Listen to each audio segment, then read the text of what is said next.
kalau dibilang punya diet yang kurang seimbang nanti kita bahas kemudian. Nah ini kita bahas sekilas-sekilas yuk metabolisme karbohidratnya. Jadi kalau kita punya glukosa maka akan terjadi proses glikolisis. Nah glikolisis itu apa? Ini adalah proses oksidasi glukosa yang nantinya akan mengubah glukosa menjadi energi. Nah supaya terjadi proses glikolisis ini kita harus punya aktivitas ya. Tidur juga sebenarnya membutuhkan energi gitu ya, makanya kalau habis bangun tidur kok lapar ya, tapi ya energi yang dibutuhkan nggak terlalu banyak. Tapi kalau misalnya beda dengan kita jalan, lari, atau kita aktivitas harian dari kos ke kampus, ke kos kampusnya naik apa, motor atau jalan kaki. Nah kalau jalan kaki berarti kan butuh energi. Nah itu glukosa yang kita makan itu akan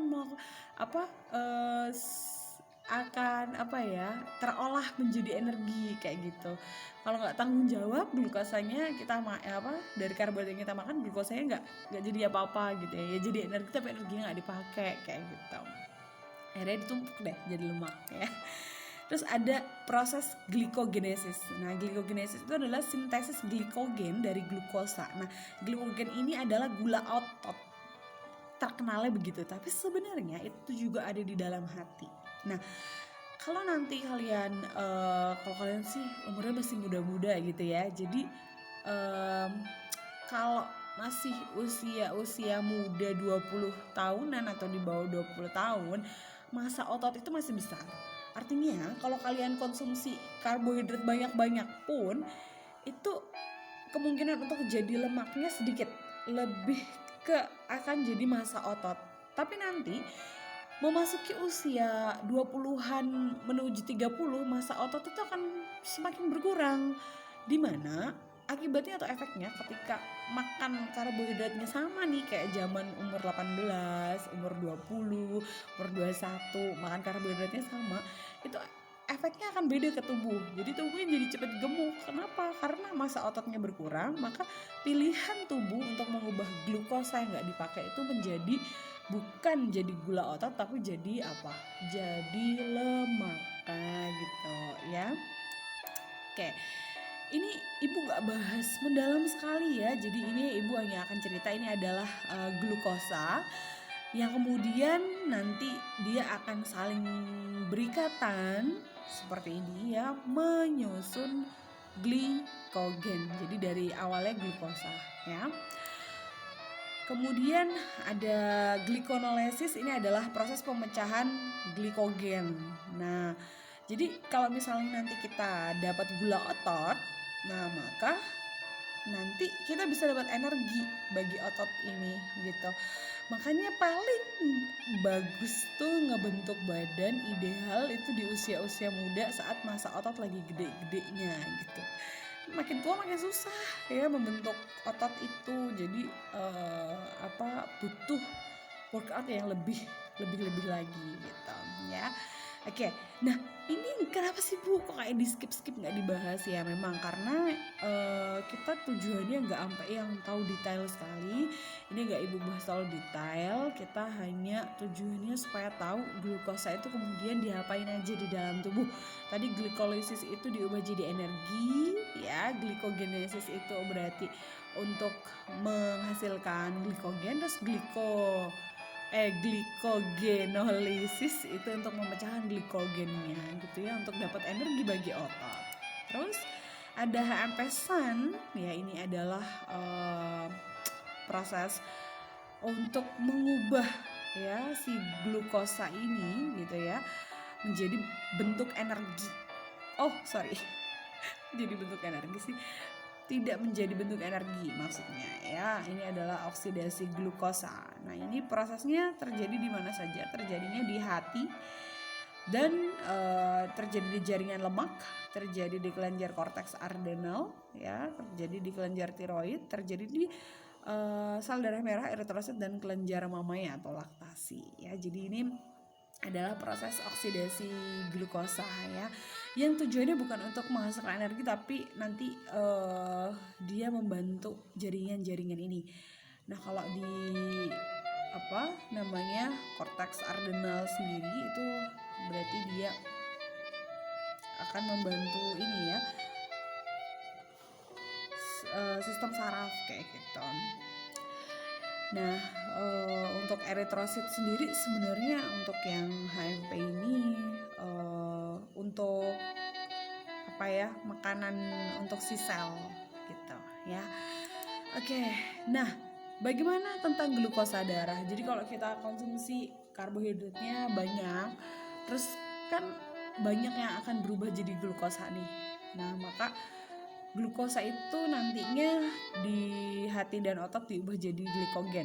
Di jaringan lemak akan diubah jadi triacylglycerol ya atau TG ini.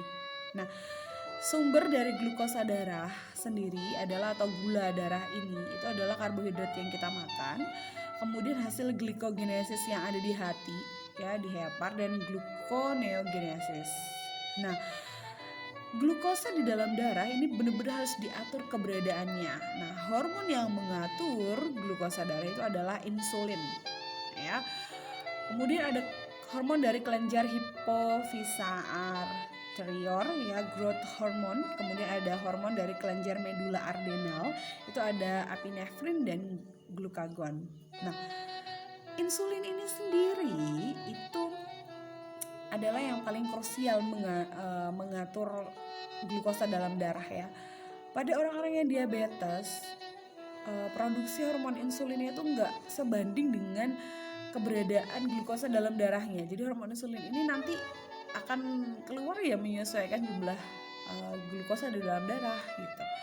Tapi orang diabetes ini mengalami kesulitan ya untuk produksi insulinnya. Nah, maka kebanyakan orang diabetes kemudian selain harus melakukan diet ketat ya, jadi konsumsi gula hariannya dia harus benar-benar ditekan. Kemudian mereka juga punya tambahan suntik hormon insulin kayak gitu ya. Nah, jadi Kak Bulur. White. Tadi Ibu menyatakan bahwa hormon insulin itu akan muncul sesuai dengan jumlah kadar glukosa dalam darah ya. Jadi ini adalah penjelasannya. Keadaan kadar glukosa dalam darah itu akan merangsang sekresi hormon glukagon, juga merangsang sekresi hormon insulin. Jadi maksudnya adalah kalau misalnya keadaan kadar gula darahnya itu sedang tinggi ya, berarti pengeluaran hormon insulinnya juga akan tinggi ya untuk mengatasi atau kemudian untuk mengontrol kadar gula dalam darah ini gitu ya. Dalam keadaan darurat, kadar glukosa ini bisa menyebabkan adanya sekresi hormon adrenalin gitu. Jadi cepet marah ya. Oke, nah kemudian kita lihat yang ini kayaknya kita sekilas aja, langsung kepada insulin saja ya. Jadi si insulin itu memacu glikogen sintase ya. Jadi terus dia juga memacu fosfodiesterase yang akan memecah CAMP menjadi 5-AMP ya. Jadi dia memacu glikogenesis, artinya gula dalam darah kemudian berusaha sama dia diubah glukosa dalam darah menjadi gula otot gliko ya. Kenapa? Ya supaya kadar gula dalam darah itu bisa terkontrol ya, nggak terlalu besar. Nah kemudian ini dia part yang berikutnya, kebutuhan karbohidrat bagi ibu hamil. Nah, selama ini kita mendapati ada 2 jenis nih tipe ibu hamil.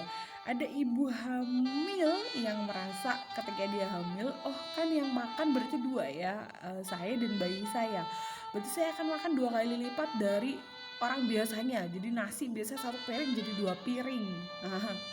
Tapi ada juga ibu hamil yang hamil tuh bikin gemuk, saya gak mau gemuk, terus akhirnya dia mengurangi konsumsi karbohidratnya. Nah kita akan lihat nih, sebenarnya yang paling baik bagi ibu hamil tuh apa sih? Ya,